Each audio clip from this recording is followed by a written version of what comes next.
Hello people who are watching this video right now. I am going to have a look at some more differences between East and West Perthshire Gaelic.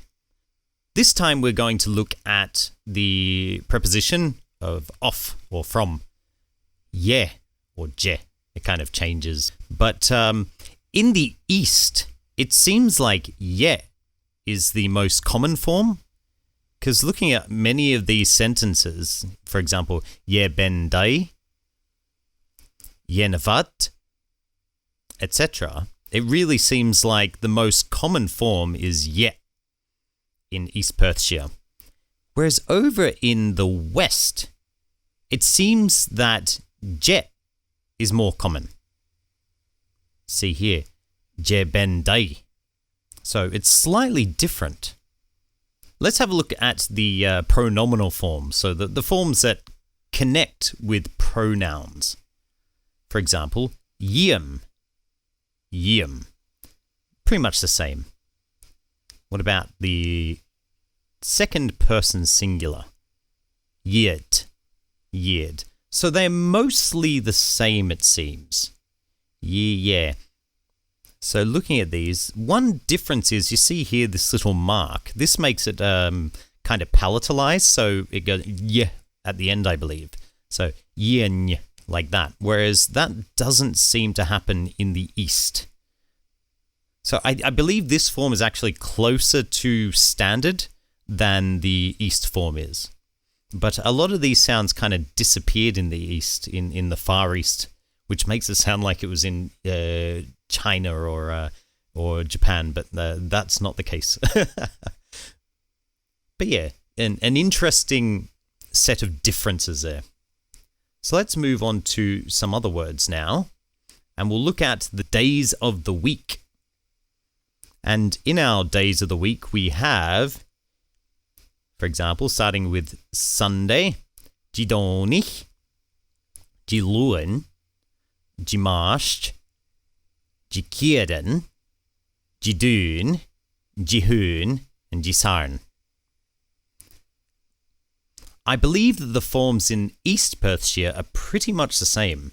Let's have a look. So, Jidonich. Do we have that? Yep, we do. Jidonich. So yeah, it doesn't seem to be all that much different. There does seem to be some nasalization. So kind of using your nose, if that makes sense. So from o to on, I guess. I don't know how strong it was, though. Jiluan. So pretty much the same, although this goes from being a sound to a sound. Jiluan. I notice actually in Scots that people also do this. They kind of make it a sound in some words. Whereas I would, with my native English, make it into more of a schwa sound. So the kind of sound.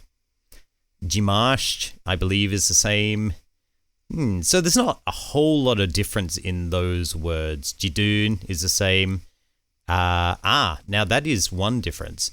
Rather than jikierden, in the East it's jikierden, which is interesting.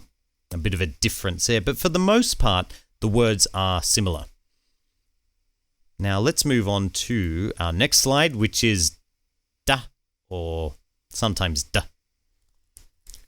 So, we don't have as many examples in the West as we do in the East, unfortunately, but we can take from it that there's quite a lot of similarities. So both of them would say da glaun in this case, although it would probably be da glan in the East, I assume.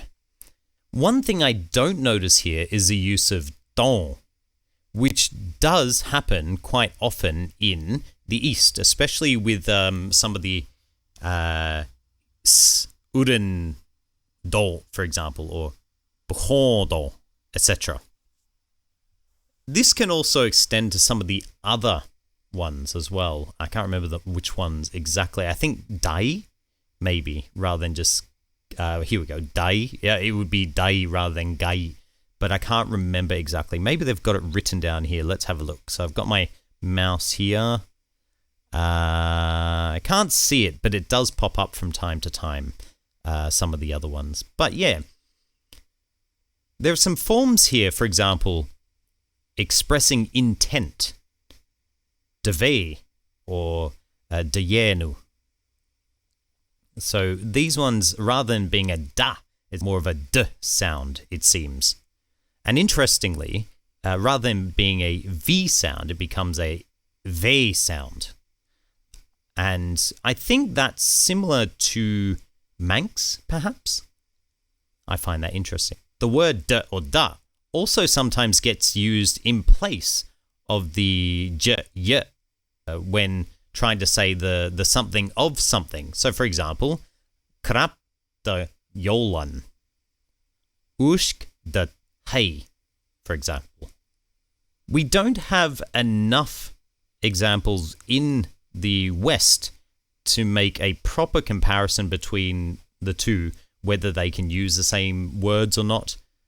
But I'm assuming that because they're quite close to each other, there'd probably be some overlap there. Also after verbs of motion, and I do believe this happens in the West as well.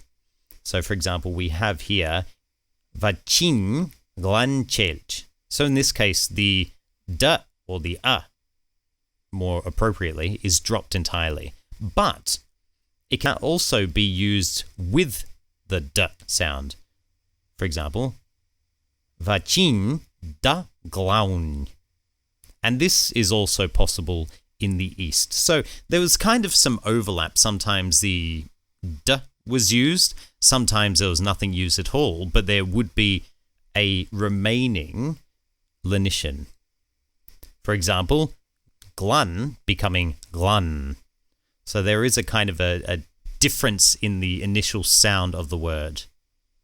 So let's go on to one last page, and we're going to look at some words like J and see how close they are.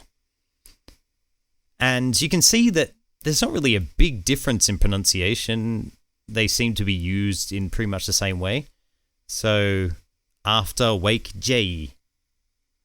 And here we go, fossilized, fossil. These are real fossils, these ones. We can put them in a museum. But then we go down here and we've got end, jed. And you can see that the same form, the dropping of the E, A, D, H at the end, carries over. So they're both just jed. Jed stodum. Hun jed, etc. So yeah, I think a lot of these similarities and differences are very interesting. What do you think?